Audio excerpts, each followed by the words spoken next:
I wasn't born a savage. I wasn't born disciplined. I wasn't born with some unstoppable mindset. I came into this world weak, insecure, twisted legs, bad genetics, learning disabilities, zero confidence. I had pimp's blood in me, hustlers, liars, losers. That's my family tree. That's my start. And I'll be real with you, man. For a long time, I believed that's all I could ever be. Every mirror I looked in, I hated the person staring back. Lazy, fat, lying to myself every damn day. But here's the truth you don't want to hear. Life doesn't give a fuck. It doesn't matter if your parents fucked you up, if you were bullied, if you've got disadvantages. The world will roll right over you. And if you don't fight back, you're done. That's what I learned young. I was starting at rock bottom. And it was on me to decide if I'd stay there or build something else. Look, man, time to time, you're going to be handed a choice.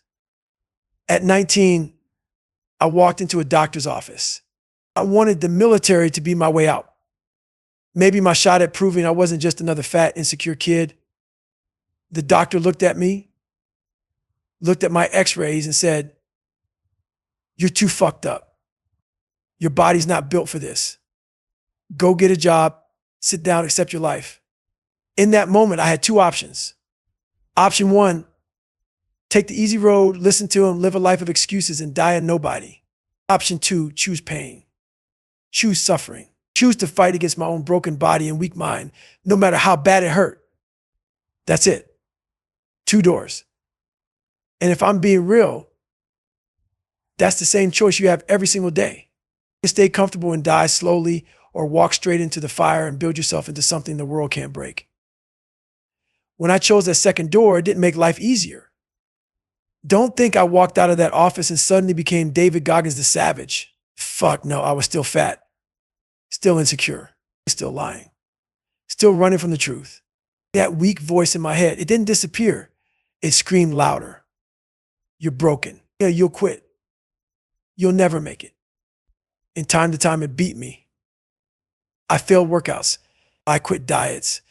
I laid in bed hating myself. But the difference is this, I kept showing up. I kept crawling forward. I understood something most people never want to admit. Weakness never leaves. You either face it every day or it owns you. And the only way to change is to suffer on purpose, over and over, until the suffering starts shaping you into something new. That's why I talk about the mirror. Because the hardest truth you'll ever face is the one staring back at you. That weak, lying, insecure motherfucker in the reflection. That was me. And most of you, that's you. You hate what you see, so you hide. You cover it up with lies, excuses, fake confidence. But the mirror never lies. I had to stand in front of it and admit, this is me. This fat, weak, broken kid. This quitter. This liar. This coward. That's who I am. And admitting that broke me, but it also freed me.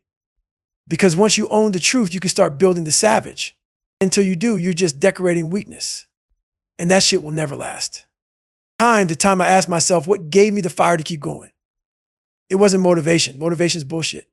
It fades. It wasn't inspiration either. I didn't have role models or some perfect mentor. What I had was hate. Hate for who I was. Hate for being fat, lazy, insecure, hiding from life. I turned that hate into fuel. Every insult, every failure, every night I went to bed ashamed, I stacked it like logs on a fire. And that fire pushed me into the pain, into the cold, into the grind. That's what you need to do. Stop running from the weak version of yourself. Stare him in the face and let him fuel you. Let him haunt you so bad you can't sleep. Then get up and go to war with him until he has no place left to hide. So understand this. When I say born weak, built savage, I'm not selling you some slogan. I'm telling you the truth. I was weak as fuck. I was insecure. I was a liar. But I built the savage brick by brick, choice by choice, day by day. And you can too, but only if you're willing to pay the price. And that price isn't once. It's not 30 days. It's not a New Year's resolution. It's every single day for the rest of your life. Pain, sacrifice, discipline, honesty. That's the cost. But if you pay it, if you suffer for it, if you keep fighting for it, you'll wake up one day and realize you're not the same weak motherfucker you used to be. You'll realize you built someone new, someone the old you wouldn't even recognize. Every day I wake up and the war begins again. Look, man, time to time people think once you've hit a certain level of success, you're free. They think once you've got the medals, the money, the books, the speeches, you're done fighting. That's a lie. Every fucking morning, the weak version of me is standing at the edge of my bed waiting to grab me by the throat. That fat, insecure, lazy kid I used to be never died.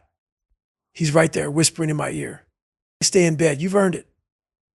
Take it easy. You don't need to go so hard anymore. And I know if I don't armor up, if I don't step into the fight, he'll take me back to who I used to be. That's the real battle. Not against the world, but against myself. The weak voice doesn't scream. It whispers in ways that sound reasonable. You're hurt, rest up. You worked yesterday. You deserve a break today. Skip the run. It's too cold outside. And the fucked up part is, time to time, it makes sense. That's why so many of you get trapped. Because that weak voice doesn't sound like failure. It sounds like comfort. It sounds like safety. But if you listen to it long enough, you end up living a life of excuses. That's how I lived for years. Fat, broken, quitting on myself, telling lies to cover it up. The weak voice was winning every battle. And the more I listened, the stronger it got. That's how weakness survives. That's how it grows. You feed it by giving in. But the savage voice, the other side of me, was always there too. It's just quiet, buried under the bullshit. At first, it was just a whisper. You can be more and you can do better. That's all I had. And I could have ignored it, but I chose to listen. Every time I listened, it got a little louder. That's how you build the savage voice. By feeding it with action. The bitch voice says stop, the savage voice says keep going. And when you follow through, when you actually do the hard thing, the savage voice grows stronger. Over time, it starts to overpower that weak-ass version of you. That's why I say this is a war. Because both voices live inside you. And whichever one you feed is the one that wins. Look, man, time to time, you're going to think the war is over. You're going to think you've made it. Maybe you lost some weight. Maybe you made some money. Maybe you finally broke through one of your old walls. And then you relax. That's the trap. That's when the weak voice comes back louder than ever. You did enough. You can chill now. That's why you see athletes who win championships and then fall off. That's why businessmen make millions and then lose it all. They thought the war ended. But the war with yourself never ends. You're either getting better or you're getting worse. There is no staying the same. That's why I wake up every morning ready to step into the ring with myself. Because if I don't fight, I lose. Period. This war is why I don't compare myself to other people.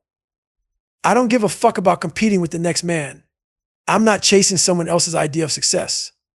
My competition is the version of me that wants to quit. My competition is that 300-pound coward who used to lie, quit, and hide from the truth. If I beat him, I win. If I let him back in, I lose. That's how simple this shit is. And that's why most of you stay stuck. Because you're too busy comparing yourself to others when the real enemy is in the mirror. If you don't conquer yourself, it doesn't matter what else you accomplish. You'll sabotage it. You'll destroy it. You'll burn it all down. From time to time, people ask me, when does it get easy? Never. That's the wrong fucking question. It's not supposed to get easy. You don't train for comfort, you train for war. You train for the days you don't want to do shit. You train for the moments when that weak voice is screaming at you to quit. That's where discipline comes in. That's why I say discipline is freedom. Because when you've built discipline, you don't need motivation. You don't need inspiration. You don't need somebody cheering you on. Discipline makes you step into the fight every single day, whether you feel like it or not. That's how you win the war with yourself. And let me make this clear. The war is the point. Stop looking for the day it ends. Stop hoping the weak voice goes away. It won't. The savage life is about showing up to fight every single day until the day you die. That's what freedom is. That's what greatness is. Not winning once, not hitting a goal, but continuing the battle no matter what. Because when you fight that war and you keep beating the weak voice down, you find out who the fuck you really are. And most people will never know. They'll never face themselves. They'll never step into the fight. And that's why they'll die as they lived. Beat, broken, and wondering what could have been. Look, man, time to time, you've got to admit the hardest enemy you'll ever face doesn't live outside. It lives right here in your head. That inner bitch voice is always waiting. It's slick, it's quiet, it's comfortable, and it sounds like logic. You're tired, rest up. You've been grinding, you earn a break. Skip today, start fresh tomorrow. And if you're not careful, you believe it. That's why it's so dangerous, because it doesn't tell you to fail directly. It sells you comfort dressed up as common sense. And if you buy it, you start stacking losses disguised as reasonable decisions. That's how people stay average forever. They keep making small deals with that voice until they've given away their whole fucking life. That's what I had to wake up to. I wasn't losing because the world hated me. I was losing because I kept obeying the weak voice inside my own skull. Time to time, people ask me, how do you silence it? You don't. You can't. That voice never shuts the fuck up. It's part of being human. The weak version of you will always have something to say. But here's the difference. You don't have to listen. You have to train yourself to recognize it and then drown it out with action. When the bitch voice says, stay in bed, you throw the covers off and get up. When it says, quit, you go harder. When it says, don't do it, you do it twice. That's how you weaken it. Not by hoping it goes away, but by starving it of victories. Every time you obey, it grows stronger. Every time you disobey, it gets weaker. That's how you shift the balance.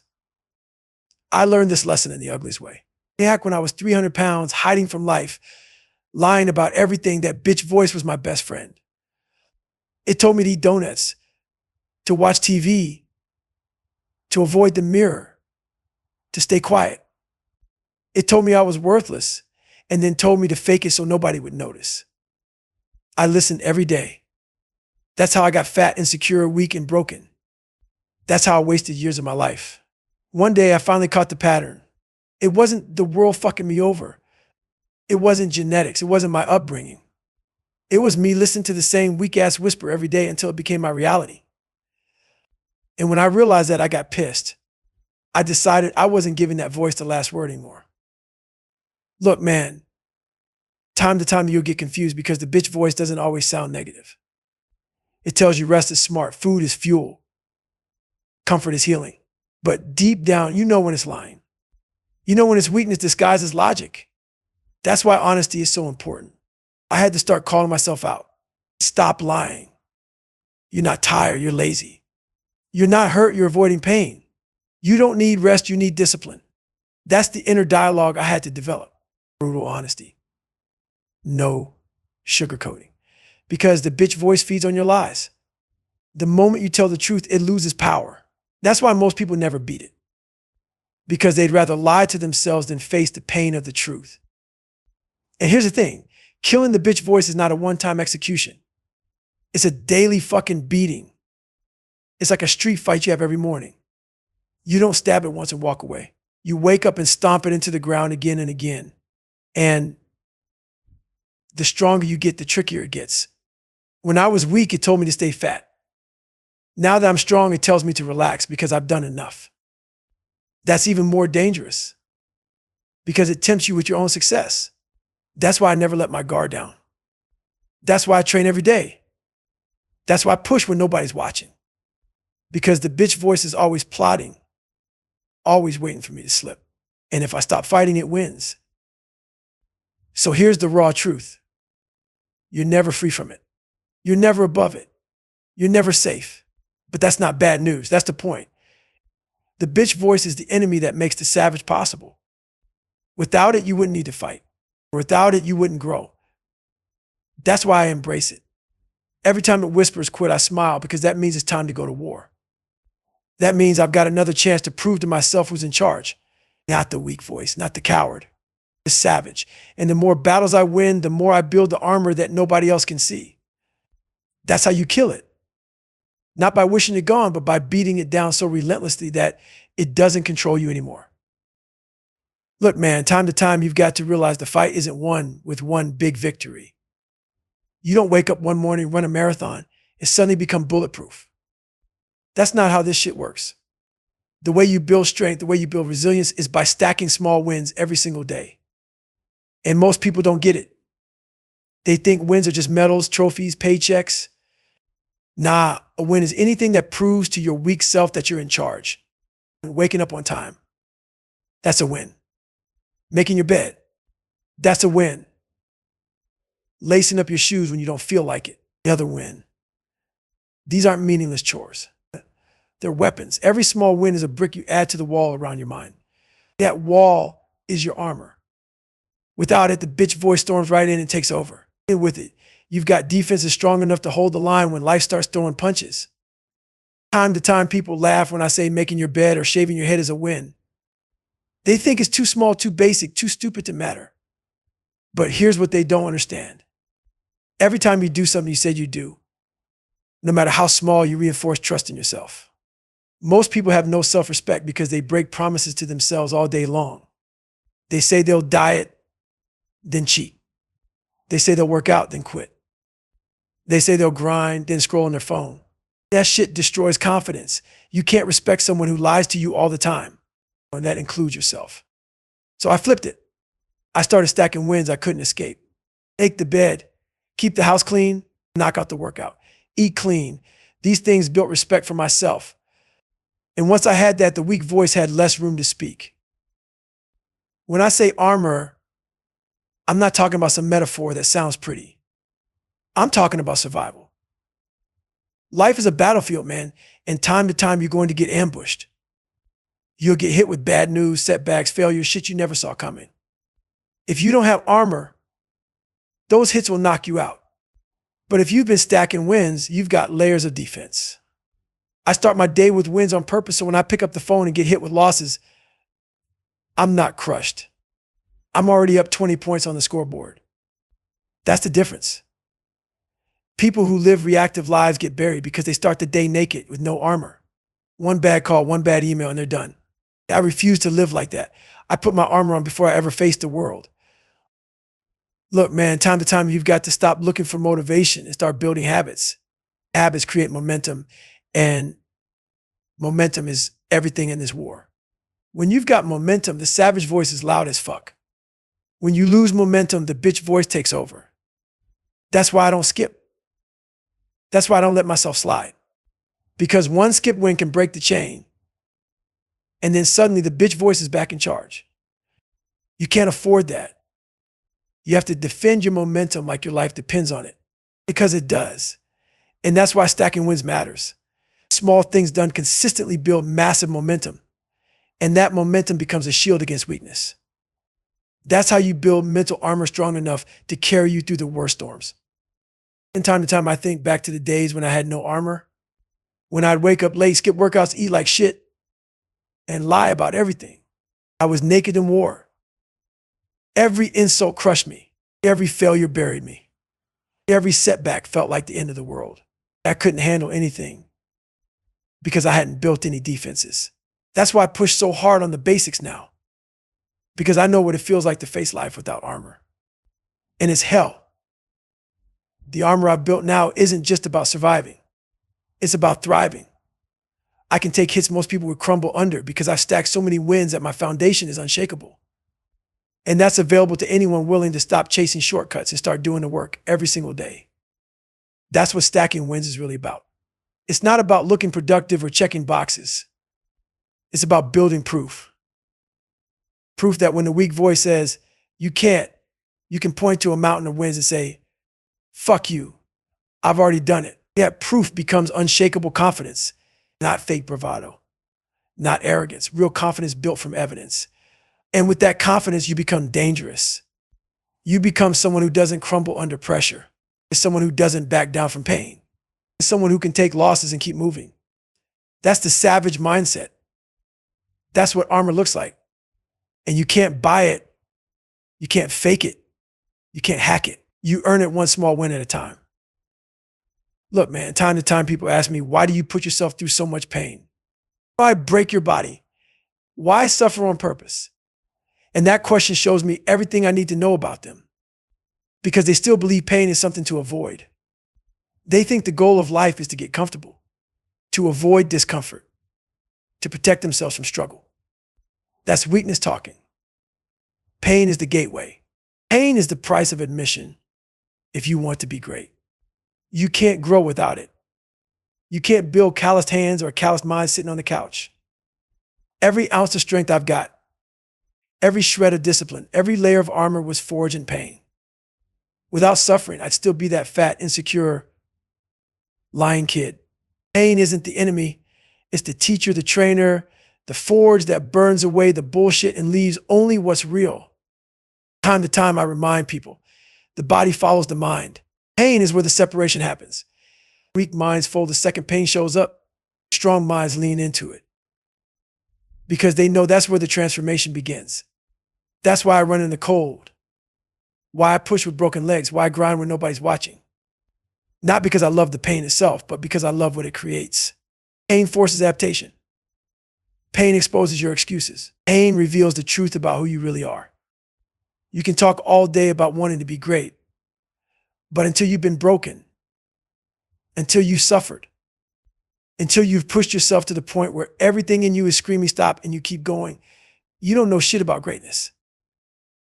Look, man, time to time I see people chasing hacks, shortcuts, comfort zones. They want growth without the grind, results without the suffering. That's why they fail. That's why they stay average. They're trying to skip the one part of the process that actually matters. You can read all the books, listen to all the podcasts, post all the motivational quotes you want.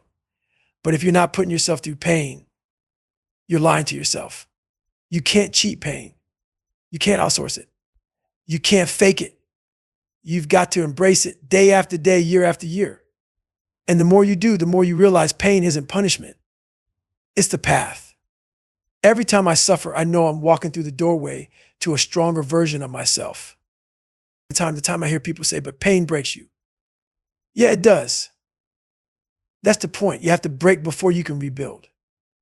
You have to tear down the weak version of yourself before you can construct the savage. My legs have been broken on purpose to realign my body. My mind has been broken by long runs, endless pull-ups, brutal training. But every time I broke, I built back stronger.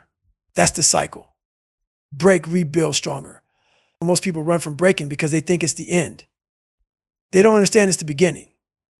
Every breakdown I've had, every time I thought I couldn't take anymore, that's where the breakthrough was waiting.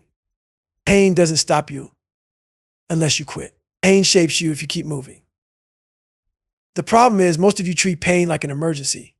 The second you feel discomfort, you panic. Something's wrong. I need to stop. I can't handle this. That's weakness. Pain is supposed to be there. It's the price tag on growth. When I'm running 100 miles and my body is screaming, that's where the real work begins. When I'm studying for hours and my brain feels fried, that's where I push harder. Because I know every second I spend in pain is another brick in the wall I'm building. That's another layer of armor. That's another level of respect for myself. Pain doesn't mean stop. It means go deeper. It means you're exactly where you need to be. Look, man, time to time you're going to wish there was another way. I wished it too. I wanted an easier path, some shortcut to greatness. But there isn't one. Pain is universal. Nobody escapes it. You either suffer from discipline or you suffer from regret. You either pay the price now or you pay it later with interest. And regret is the heaviest pain of all. That's why I choose the suffering. That's why I go out and find it instead of waiting for life to hand it to me. Because if I'm going to suffer, I want it to count. I want it to build me. I want it to carve me into something unbreakable. That's why I say pain is the gateway. Because behind every hard thing, behind every moment where you wanted to quit and didn't, behind every scar, there's a stronger version of you waiting. And the only way to meet him is to walk through the fire. Man, time to time you hit a wall and you think it's the end. You think you've gone as far as you can go. Your body is screaming, your mind is begging. Everything in you says stop. That's where most people quit. That's where 99% of the world taps out and goes back to comfort. But here's the truth. When you think you're done, you're only at 40%. That's it. 40 fucking percent. You still got 60% left in the tank. That's the 40% rule. And once you understand that, your whole life changes. Because every time you hit that wall, you can tell yourself, I'm not done. I've got more. And then you dig. And when you dig past that 40%, you find out what you're really made of. That's where the savage lives. Past the point most people think is impossible. Time to time, I get people who say, but Goggins, my body can't handle it. I'll get injured. I'll break down. Let me tell you something. Your body isn't the problem. Your mind is. Your body will do whatever your mind tells it to do if you're willing to push. The governor in your head is what's stopping you. Not your muscles, not your lungs, not your bones. Cars come with governors that stop them from going past a certain speed. The engine can go faster, but the governor cuts it off. The same thing with your brain. The potential is there, but your mind shuts it down at 40% because it's trying to protect you from discomfort. But you're not dying. You're just uncomfortable. And if you can push past that governor, you unlock levels of performance you never thought possible. Look, man, time to time I had to test this rule myself. Running ultra marathons when I wasn't ready, doing thousands of pull-ups, grinding through training with broken legs. That's not normal. But I wasn't testing my body. I was testing my mind. I wanted to see if the 40% rule was real. And every time I found out it was. Every time I thought I was finished, I pushed, and there was more. It wasn't magic. It wasn't talent. It was me refusing to listen to the governor. It was me saying, fuck this, I know there's more in me. And every time I went past that false limit, I discovered a new version of myself. That's the process. That's how you find out who the fuck you really are. Time to time, people think the 40% rule is just about running farther or lifting heavier. It's not. It applies to every area of life. School, work, relationships, discipline. It's all the same. When you think you've given everything at your job, you've got more. When you think you've studied enough, you've got more. When you think you've loved your family the best you can, you've got more. The limit you feel isn't real. It's a trick your mind plays to keep you safe. And if you buy into it, you stay stuck at 40% for your entire life. That's why most people never reach their potential. They never learn to override the governor. They live and die in the safe zone, never know what was waiting past it. And here's the truth, man. Time to time, going past 40% hurts like hell. It feels like you're going to die. Your body rebels, your mind screams, your emotions crash. But that's the toll booth you have to pass through if you want to be great. Pain is the toll. Discomfort is the toll. Fear is the toll. But on the other side, there's freedom. On the other side, there's confidence. On the other side, there's pride in yourself that nobody can take away. That's why I keep going back to the well, testing myself again and again. Not because I love the suffering, but because I love what's waiting past it. The 40% rule isn't about pain. It's about possibility. It's about finding the version of you that only shows up when you refuse to quit. Man, time to time I think about how many people die without ever knowing their true capacity. They think they've maxed out, but they were barely halfway there. That haunts me because the graveyard is full of wasted potential, full of people who quit at 40%, who never pushed, who never found out. I refuse to live like that. I refuse to leave this world without knowing how far I can go. That's why I push. That's why I break my body. That's why I test my mind. Because I know there's always more, and the only way to find it is to keep digging past the governor. That's the 40% rule. And if you live by it, you'll shock yourself with what you can do. But if you ignore it, you'll die without ever knowing who the fuck you could have been. Man, time to time people see me cussing, pushing, grinding, and they think I'm just some hard-ass machine. They think the savage life is about shutting off emotion, about never showing weakness, about pretending nothing can touch you. That's bullshit. The truth is the savage is built on vulnerability. You don't become strong by hiding your weakness. You become strong by facing it head on. That's why I talk openly about being fat, insecure, abused, bullied, and lazy. That's why I admit to lying, quitting, and being terrified. Because that was me. And the more I denied it, the more it owned me. The moment I started admitting it, the moment I started being vulnerable with myself and others, I took its power away. Vulnerability isn't weakness. It's the foundation of real strength. Time to time, people hide behind masks.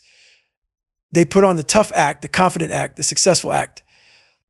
They dress nice, talk smooth, post motivational quotes, but behind closed doors, they're broken. I know because I did the same shit.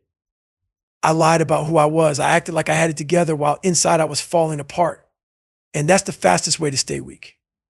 Because every lie you tell yourself is another chain locking you in place. You can't grow from a false version of yourself. You can't build armor on top of bullshit. You've got to strip it down, admit the truth, and deal with it. That's why vulnerability is power. It forces you to face the raw, ugly reality instead of living in fantasy. And once you face it, you can finally start changing it. Man, time to time I go back to the mirror drill. Just standing in front of the mirror and calling myself out. You're fat. You're lazy. You're insecure. You're lying to yourself. That's vulnerability. That's raw honesty. And most people can't handle it. They'd rather keep scrolling, keep distracting, keep pretending. But when you have the guts to stand there and admit everything you don't want to admit, something shifts. You stop running. You stop hiding. You put the truth on the table and then you can do something about it. That's why the mirror is one of the most powerful tools I've ever used. Because it forces vulnerability, and vulnerability builds accountability, and accountability builds strength. Time to time I hear people say, but if I admit I'm weak, won't people judge me? Won't they think less of me? Yeah, maybe. And who gives a fuck? People are going to judge you anyway. They're going to talk shit no matter what. The only opinion that matters is the one you have about yourself. And if you're lying to yourself, you're already losing. Vulnerability isn't about the world. It's about you. It's about looking yourself in the eye and saying, this is who I am and this is who I refuse to stay. That's where real confidence comes from. Not pretending. Not faking. Owning your shit and working to change it. That's confidence nobody can take away from you. Look, man, time to time vulnerability means admitting you're scared. And I'll be real, I get scared. I get nervous before speaking. I remember being a kid who stuttered on stage, who froze in front of a classroom. That fear never left. I still feel it. But instead of hiding it, I use it. I admit it, and then I attack it. That's vulnerability turned into fuel. Because when you admit you're afraid, you take control of the fear. When you deny it, it controls you. Same with shame. Same with insecurity. You want to kill it, shine a light on it, drag it into the open. Vulnerability exposes the weakness so you can finally destroy it. And here's the truth, man. Time to time, vulnerability hurts. It feels like tearing your skin off. It feels like humiliation, but it's the only way to transform. Because you can't fight an enemy you refuse to acknowledge. You can't kill the weak version of yourself if you keep pretending he doesn't exist. That's why I put all my shit out there. That's why I don't hide from my story. Because the moment you start saying, yeah, I was fat, I was broken, I was weak, I was a liar, you take its power away. You own it. And once you own it, it can't own you anymore. That's the power of vulnerability. It's not weakness. It's the savage's greatest weapon. Man, time to time I look around and I see people living at 70%. They've got a decent job, a decent body, a decent family, a decent life. And they convince themselves that's enough. They say, I'm doing good, I don't need more. But here's the truth. 70% is death. It's the most dangerous place you can live because it's comfortable. You're not suffering enough to change, but you're not fulfilled enough to feel alive. You're stuck in limbo, slowly dying in mediocrity. And the worst part, society praises it. They pat you on the back for being responsible, for settling down, for having stability. But inside, you know something's missing. Inside, you feel the fire burning out. Living at 70% might keep you safe, but it'll kill your soul long before your body dies. Time to time, I've hit 70% myself. After big races, after book releases, after speaking tours. Moments where I could have coasted. Moments where the weak voice where you've done enough. And relax. Enjoy it. And I'll be real with you. The comfort feels good for a minute, but then I feel it. That slow rot, that empty feeling creeping in. Because I know I'm capable of more. I know I'm leaving shit on the table. And that's the one thing I refuse to do. I'd rather break my body, bleed, and suffer chasing 100% than live safe at 70%. Because at 100%, even if I fail, I die knowing I gave everything. At 70%, you die wondering what could have been. And that's a regret I'll never accept. Look, man, time to time, people confuse this with greed. They think chasing 100% means never being satisfied, never appreciating what you have. That's not it. I'm grateful as fuck for my life. I appreciate every win, every blessing. But gratitude doesn't mean you stop growing. Gratitude doesn't mean you stop testing yourself. If anything, real gratitude means using every ounce of your potential before you're gone. Because wasting your gift is the ultimate disrespect. You weren't put here to coast. You weren't put here to settle. You were put here to exhaust yourself chasing the best version of you. That's not greed. That's honoring the life you've been given. That's honoring the pain, the struggle, and the chance you've got to make something yourself. From time to time, people tell me, but Goggins, not everyone wants to go that hard. And that's fine. But don't lie to yourself. If you're content with average, own it. Say, I don't want more. I'm okay dying with potential left in me. But if you feel that voice inside saying you've got more, then stop fucking ignoring it. Because ignoring it will eat you alive. That's why you feel restless. That's why you feel anxious. That's why you feel like something's missing. It's not depression. It's not bad luck. It's the truth screaming inside you that 70% isn't enough. And until you listen, until you push for 100%, you'll never feel alive. Look, man, time to time, you got to be honest about what 100% looks like. It's not just about running ultra marathons or making millions. It's about giving everything you've got to whatever you're doing. If you're training, it's leaving it all in the gym. If you're with your family, it's being fully present, no distractions. If you're building a business, it's pushing until there's nothing left. 100% means no half-assing, no holding back, no saving energy for later. It means burning yourself out in the pursuit of greatness and then waking up tomorrow to do it again. That's where fulfillment comes from. That's where pride comes from. Not from comfort, but from knowing you empty the tank every damn day. And here's the brutal truth, man. Time to time chasing 100% will break you. It'll hurt. You'll fail. You'll crash. And you'll want to quit. But that's the cost of living fully. The alternative is safer, easier, but it's empty. I'd rather die chasing 100% than live decades safe at 70%. Because at 70%, you're just existing. At 100%, you're alive. And when the end comes, and it's coming for all of us, I want to look back and know I didn't hold anything back. I want to know I gave it all. That's the difference between living and dying. That's why I say 70% is death and 100% is life. Look, man, time to time, people ask me what the secret is. They think it's some training program, some diet, some hack, some magical routine. They want the surface level shit because that's easier to copy. But the truth is, none of that matters if you don't master your mind. Your mind is the command center for everything you do. If your mind is weak, it doesn't matter how strong your body is. It doesn't matter how much talent you've got, how much money you make, or how many followers you have.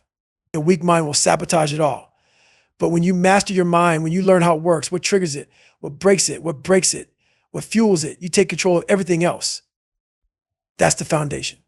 Master your mind, and you can master your body, your career, your relationships, your whole fucking life.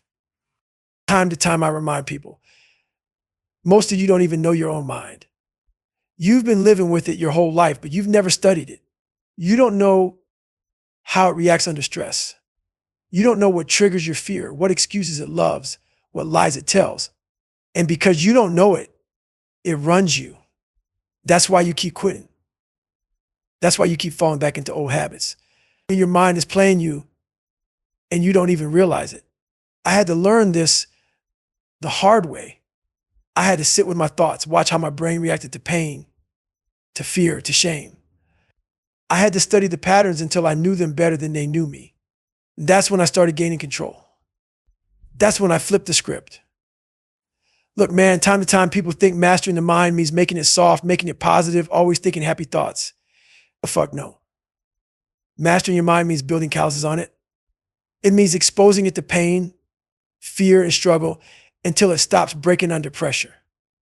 It means putting it in the fire so many times that it becomes steel. That's why I run in the cold, why I train when I don't want to, why I study until my brain feels fried. Because every time I push my mind past comfort, I'm teaching it something. You don't control me. I control you. That's the lesson. And once you teach your mind that, once you build those calluses, nothing can shake you. Time to time, you've got to realize that mastering your mind isn't just for you. It's for everyone around you.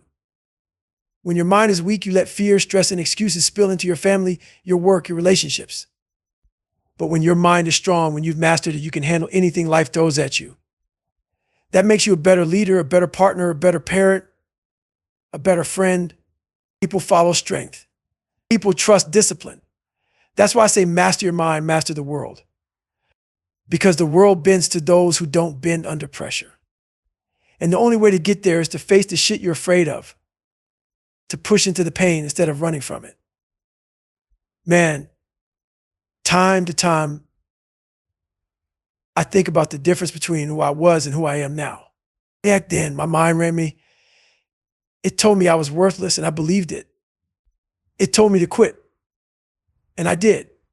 It told me to lie, and I obeyed. I was a slave to my own thoughts. Now I run my mind. I still hear the weak voice, but I don't listen. I hear the fear, but I use it. I hear the excuses, but I crush them. That shift didn't happen overnight.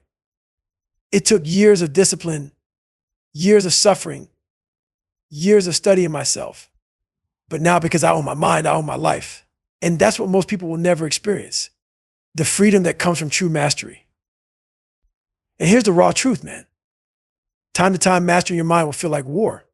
It'll feel like you're going crazy because you're stripping away lies you believed for decades. You're confronting fears you've run from your whole life. You're rewiring patterns that have controlled you since childhood. That shit is brutal. But on the other side of it, there's power. On the other side, there's clarity. On the other side, there's freedom. When you've mastered your mind, you're untouchable. The world can throw anything at you and you'll stand tall. That's why I say it over and over. You master your mind and you can master the world. Because the world belongs to those who refuse to be broken by it. Stay hard.